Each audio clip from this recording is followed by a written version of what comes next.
Latin America. In our session today, we're going to explore how Veative Labs simulations and experiences can be effectively utilized in a distance learning as well as in a classroom to apply learning concepts, build background knowledge, and engage in scientific behaviors. We will demonstrate how you can utilize Veative's virtual labs and simulations to improve student engagement and enhance learning outcomes. I'm sure you're all familiar by now with the challenges in a hybrid or distance learning environment. We hope to show you today by using Veative how you can create the best of possible experiences for students and how teachers can utilize the platform to provide the best learning outcomes either online or face-to-face. Distance learning or hybrid model has made experiential learning exceedingly difficult. And of course, most STEM-related programs rely heavily on experiential learning. So until we have everyone back in the classrooms and they can interact with each other safely, and I'm not sure when that's going to be, we need to provide them with some way of experiencing experiential learning, the learning process. And we think Veative Labs, simulations, and the virtual experiences the platform offers is a great way to do that. We believe that Veative platform, which Mary will demonstrate shortly live, can provide students with background knowledge through the application of real-world experience, the ability to explore fundamental questions about the world, to perform the way a scientist would ask questions. So again, a very thought process way to get to the right answers, and the practical skills that they will require in pursuing a career. One of the biggest challenges for teachers in distance learning is the ability to track the data that gives them a snapshot of what a student has learned, what they still need to learn to meet their academic requirements. Educators need this information so they can make informed decisions about how to positively affect a student's learning outcomes. And the challenge in distance learning is often the kids are off working on their own and the teachers have no idea what the comprehension level of the student is on a specific concept. In the old days, and of course I'm talking about February when students were still in classrooms, they would interact with each other and explore content in a variety of ways. They can't do that today, obviously. So Veative Labs, simulations, and virtual experiences are a great way of providing an engaging and interactive experience that can utilize from home or in the classroom. So what does the Veative platform offer teachers and students? A unique, engaging real-world experience, which we believe drastically increases student engagement. It deepens students' understanding and builds background toward knowledge. Provides opportunity to interact with the content. So it is not stagnant or unusual for the students to be able to change the environment they're in, to do experiments at the labs. And I think you'll get an understanding of that when we do the live demo shortly. Encourages self-discovery. Each module, by the way, I think you'll see this the way that's laid out, starts with a defined learning objective, or learning objectives, I guess. And it's all aligned to the provincial standards. All of the modules have built-in assessments to measure the progress toward a student mastering a concept and understanding the important elements of that concept. So that's what the platform does. I think it provides the ability for teachers to customize and manage their classes. And I think you'll get a real understanding of how easy this is to do when Mary shows you the demo today. So it allows them to create their customized classes based on the content that's relevant to the concept in that class. There's great, robust reporting and analytics that's available to the teacher on a student by student and product or a module by module basis. It can also be viewed as from an administrator standpoint from the entire school that's using the products.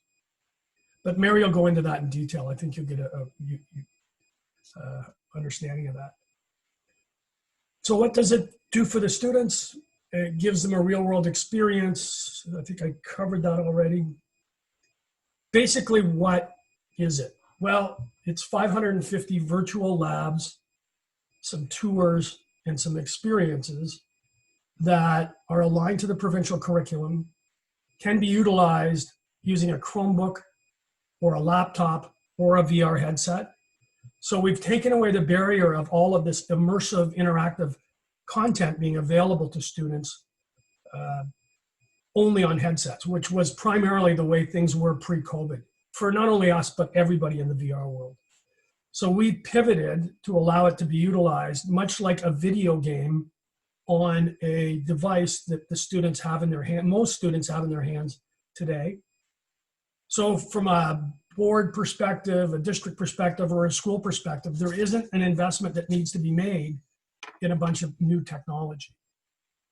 Basically, it's a subscription model that you can sign up for and you can be up and running in minutes, basically. So as I said, there's over 550 interactive virtual labs and experiences. It's for grades 6 through 12, and again, aligned to the provincial curriculums. Courses in biology, chemistry, physics, math, and engineering, modules in all of those areas. It also has a number of virtual tours, which are educational in nature. So they're, an overview and engineering and the history of various landmarks throughout the world. All of these are available in the same interface, along with a variety of 360 videos, 360-degree videos, which are vetted by Veative to make sure they're appropriate for the students, and it's curated so it's easy for teachers to find videos that are relevant to the topics that they're teaching in their lessons plans.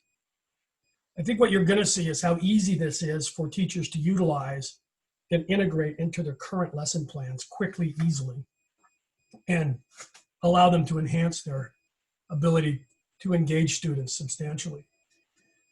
I think I'm going to let Mary talk about the reporting from an educator standpoint, but it does allow teachers and schools to look at individuals, to look at modules, to see where students are struggling, to see where they're mastering certain aspects of a concept, and allowing them to gear their educating toward, or their teaching toward, a student's specific needs as a result of that. So what are these modules meant to be? And I know that when I first got introduced to it, I thought the concept was they were going to replace, a standard lesson. They were going to be like 45 minutes long and the kids were going to sit there and engage. But that's not really what they are. They're not really a lesson replacement as much as they are a lesson enhancement. So teachers can use them to introduce a new concept. They can do it for providing a deeper understanding of a concept. So if, through experiential learning, which some people learn better that way. They can review previously taught content. So it might be a concept that they taught a month ago and they're going to have an exam. They can send the kids off for a review, or the students off for a review on specific concepts. And it can be used for remediation. So if a student has some issues and they need to go back over a concept because they're struggling with it, this allows them to do that.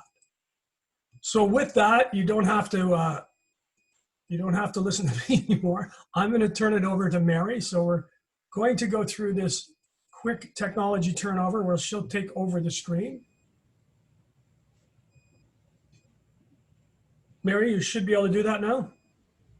Yes, thanks, Glenn. Perfect. Okay, I'm just going to share my screen here. Okay.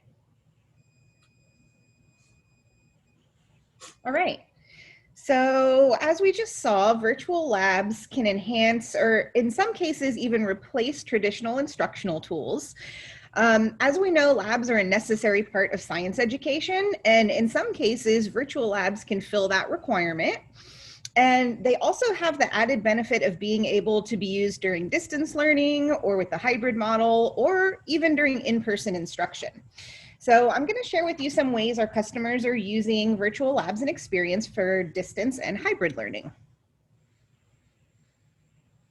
Virtual dissections can be used either at home or in the classroom, and they can allow each student to examine their own individual organism, where that otherwise might be difficult to do because of cost of materials, time constraints, safety concerns, or especially today because of distance learning and concerns over sanitization with students sharing materials in workspaces. So this is our virtual lab on the bony fish. It's a bony fish dissection.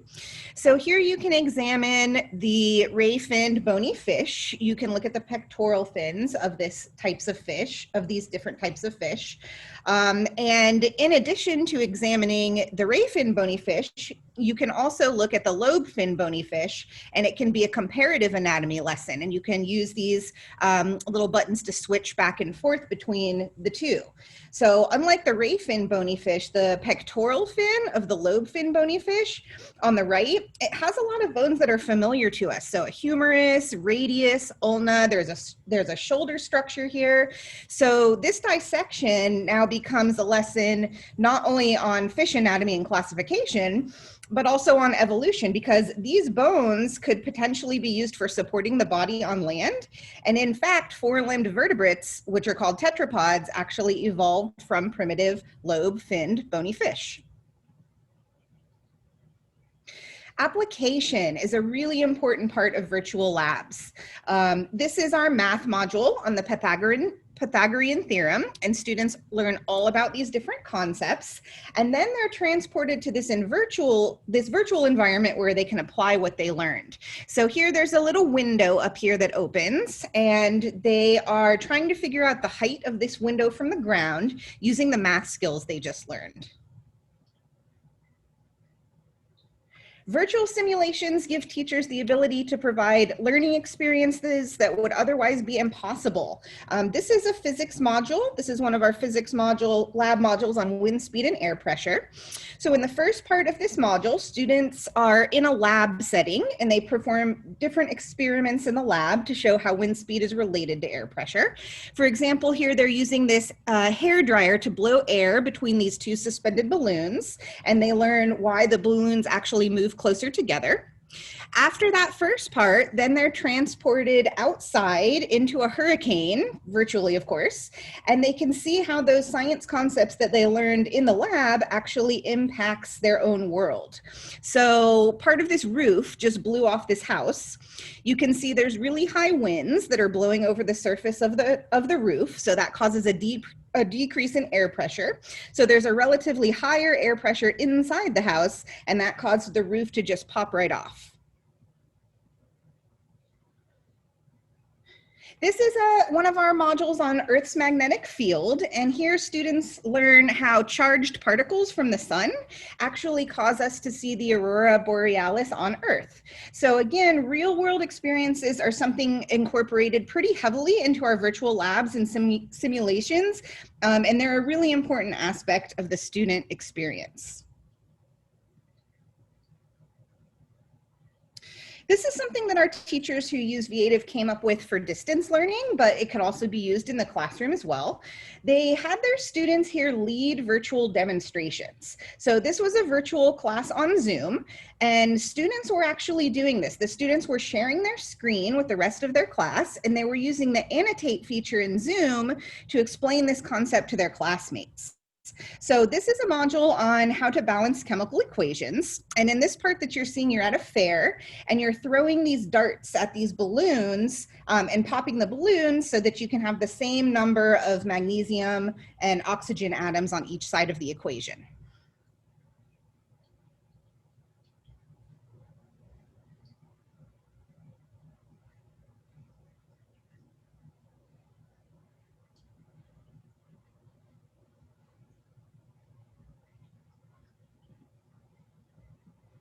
Collaboration is also something that can be sometimes a bit challenging, especially with distance learning. This is one of our modules on simple machines, and you start out in the center of this spiral maze, and as you progress through the maze, you run into these different obstacles along the way that can be overcome by using different types of simple machines. So here a teacher had her students work together. Actually, I think they were working in pairs, and they were trying to figure out which simple machines to use for these different obstacles and why they would be effective. And then ultimately the students were able to work together to escape the maze. So here's one example. As you were going through the maze, there was this rock that came up. So you had to get past this rock. So students have this toolbox up at the top, and they had to choose a tool from the toolbox.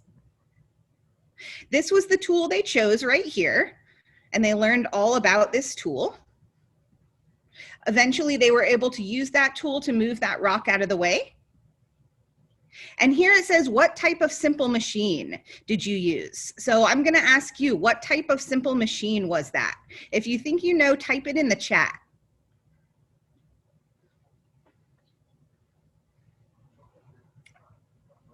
I can go back.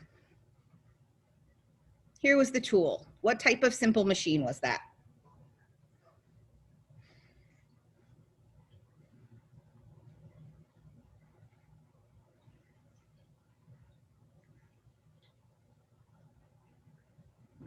Barry, you had the fastest fingers. It was a lever. Yes, that was a lever. Good job. Okay, so I'm going to take you into our learning management platform so you can see a bit about how some of the features we have is important to educators. So our platform is web-based, so it's just a website that you log into. learn.veative.com is the website. You enter your username and password. I'm going to log in as a teacher. We also have this button, sign in with Google, right here. So if your school uses Gmail email addresses, we have that single sign-on feature. So I'm logged in as a teacher, and the first thing a teacher sees when she logs in is her classes here. These are classes that I set up previously. I'm going to go into one of my classes that I already set up, which is my physics class. So I'm just going to click on that tile. So now I'm in my physics class, and I can see 4 different tabs. I have my content, my students, my VR lab, and my reports. I'm going to click on the students tab.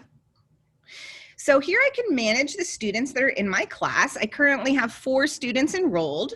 If I want to add new students, I just click on this button, add students, and I have a few different ways to do that. I can show my students the class code, and then they log into their platform accounts, enter that class code, and they'll be automatically enrolled in my class. I can also choose individual students from a list, or if you're a Google Classroom user, you can also import a roster directly from Google Classroom. Once I have all of the students enrolled in my class, I can start assigning them content. So I'm going to click on this content tab. I have some content in my class already, but if I want to add new content, I just click this select content button. As Glenn mentioned earlier, we currently have 566 different Veative modules to choose from. We also on this tab have over 500 curated 360 videos. You can search by module title, or you can filter. So these filters, of course, and subject, these are aligned with your curriculum. So for example, if you are on the Ontario curriculum, you will see different courses and subjects that align with that curriculum.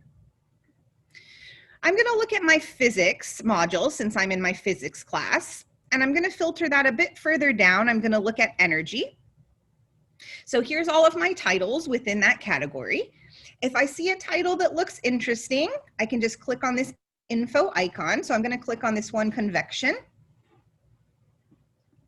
Here on the right, I can see an overview of this module. I have my learning objectives, I have my keywords, and then right in the middle, you see this preview video so teachers can see what that module looks like.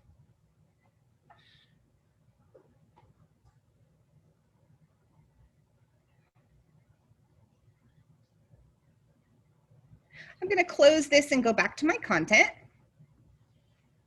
If I decide I want to add that module and assign it to my class, I select it, scroll down, click Add to Class, and then that module will be in my class. All modules that I've added to my class in this way, my students can view. So when my students log into their own accounts, there's a tab that they will see that says My Assignments. And when they click on their assignments, they'll see all of the content that's been assigned to them.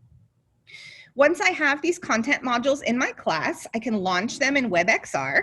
So I'm just going to click this blue launch button for density of fluids. It's going to load that module in a new tab. And the first thing you're going to see once it loads is an instructions panel.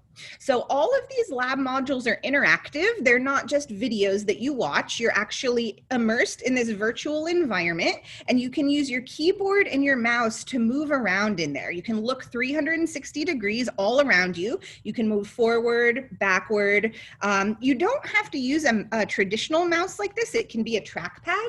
So these modules work with any computer with an internet connection. So it could be a laptop, a Chromebook, a desktop computer, any of those. So this panel instructs students how to navigate in that virtual environment if they have never done that before or if they need help. We also have a tutorial here that they can take to practice using that keyboard and that mouse to navigate before they actually do their content that's been assigned to them. I'm going to click continue. So this is density of fluids that I opened. All of our modules have learning objectives. They all have at least one introduction to the core concept. This particular module has 2. And then they all have an embedded formative assessment. So I'm going to open one of these parts of this module and show you a bit what it looks like. So this is going to be an example of how teachers can use these Veative modules to engage their students in the learning process. So as a teacher, I can project this module to my class either in person, or I can do this remotely just by sharing my screen with the rest of my class. And students can participate by guiding the teacher through the demonstration. So here we have different types of liquids that we can put into this beaker. And then down here, we have balloons filled with different substances. So we can put different liquids in the beaker, and then we can drop these various balloons in. We can see if the balloons float, or if they sink, or if they're suspended in the middle. And that can tell us a little bit about the density of the liquid or fluid in the balloon compared to the density of the liquid in the beaker. So here's our liquids up here that we can put in the beaker. What liquid should we put in? Barry, what liquid should we put in that beaker? I'd go for the molasses. Okay. So we've got molasses in that beaker. And then here's our balloons that we can drop in. Which balloon should we put? Salt water. Okay. So we'll line that up. And before we drop it in, Barry, what do you think is going to happen when we drop that balloon of salt water into that beaker of molasses? I think the molasses will taste salty, but I'll say it sinks. It sinks. Okay. Why do you think it will sink? Yeah, I think it'll float because the molasses is denser. Okay. All right. So let's see what happens. So Barry, what actually happened to that balloon? Looks like it stayed partially immersed, which means that the density of the molasses is greater than the density of the salt water. Okay, right. So as we go through this, we can look over to the right side here, and we can see this data table that's filled out. So we had molasses in our beaker that time. We had salt water in our balloon. So that balloon floated when we dropped it in the beaker. So that tells us that the density of liquid in the balloon is less than the density of liquid in the beaker. So teachers can carry on this way with the demonstration, engaging students as they go. I'm going to close this tab and go back to my content. Another thing teachers can do with their content is they can assign labels. So if you want to assign a label to your content, you would just select that piece of content, click this little label icon. I'm going to make a new label. I'll label this week 1, and I'm going to nest that under a label that I already created previously, which was semester 1, and I'll save that. So now I can see this label here. So one way that you can use these labels is, as a teacher, I can tell my students, okay, log into your Veative platforms, and I want you to complete all the content for week 1 by next Friday. So you can assign due dates in this way to your students. So once your students are going through the different modules, they're completing the different labs, as a teacher, I can see how they're performing by looking at a variety of different reports. So I'm going to click on this reports tab. And I can look at 3 main types of reports. I can look at report by module, or for my entire class, or I can see an individual student. So if I assign a certain module to my class and then I want to see how all of the students in my class performed, I would use a module report like this. So here's all of the modules that I've assigned to my class. I'm going to see how they performed on changes between kinetic and potential energy. So I'm going to view that module. So here I can see for that one lab module, all of the students in my class, if they've completed it or if they haven't completed it yet. Of the students that have completed it, I can see when they attempted it. There were 5 different assessment questions in changes between kinetic and potential energy. So I can see if they answered each question correct or incorrect. I can see their score. I can see their percentage. And then Source will tell me if they completed this lab module on the computer in WebXR format, or if they completed it in a VR headset, because all of our lab modules are available on the browser, on the computer, or in a VR headset. One of my students, Marie, completed this module twice. So I can see that the first time she earned 3 out of 5. The second time she earned 4 out of 5. So she is improving. But I can also see that both times she completed this lab, she answered question 1 incorrectly. So as a teacher, that lets me know that I need to go back and examine the content that was being assessed in that question and try to get to the bottom of what was going on there. I'm going to look at my class report next. So this tells me overall how my class is performing on all of the content that they've completed. So I have their overall average here on the left. Activity tells me what they've been up to in the last week.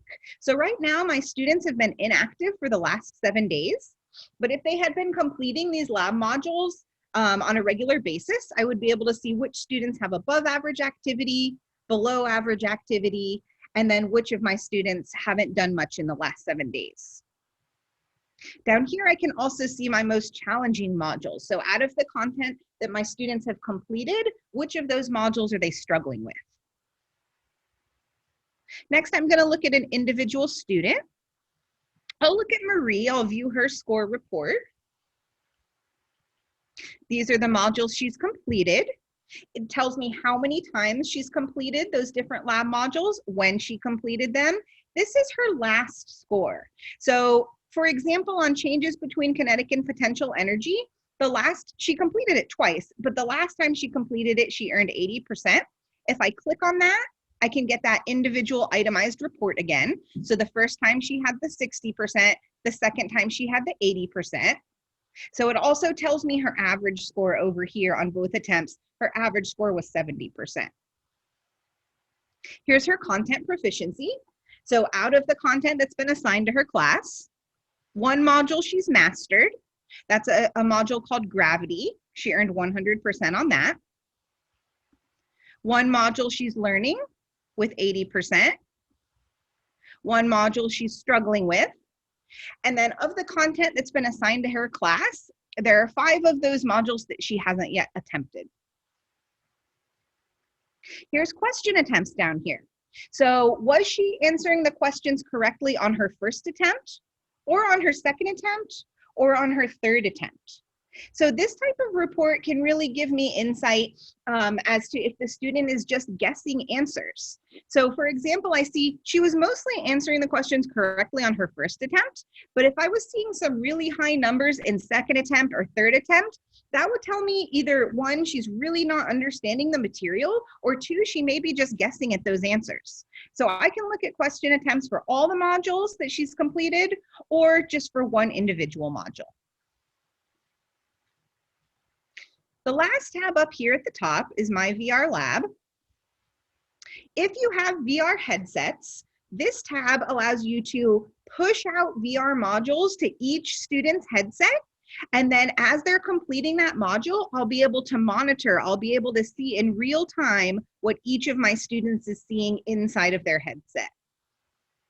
One last feature down here at the bottom right-hand corner, this is this need help icon. This gives you help if you ever get stuck on anything, and it's tailored to be specific to the page that you're on. So right now, I'm in my VR lab page. So when I click on need help, I can see a help article that pertains directly to that page, to that My VR Lab page. When I click on that, I can get step-by-step instructions.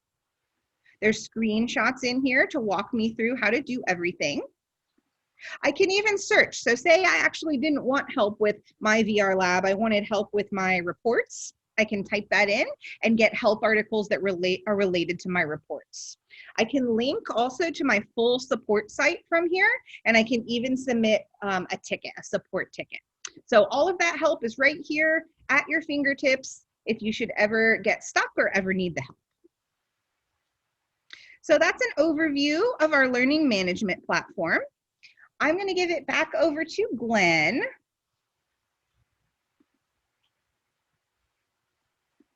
There you go, Glenn.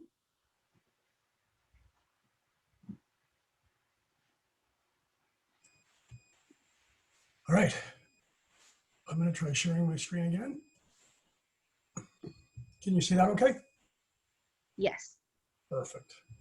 So I just wanted to spend a minute and do a quick summary in terms of what the benefits are and what we can do next in terms of if you're interested in getting another demo or getting set up as a trial for a trial period.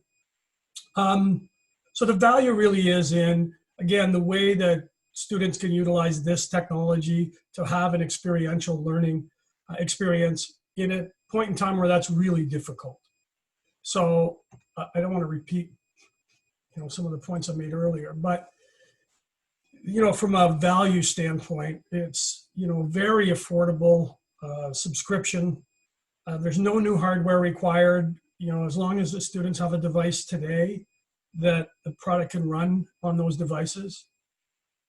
If when we present this to teachers, often we get they're astonished how easy it looks to operate. So there's a very short learning curve both for students and for teachers in particular, how to make this enhance their current lesson plans.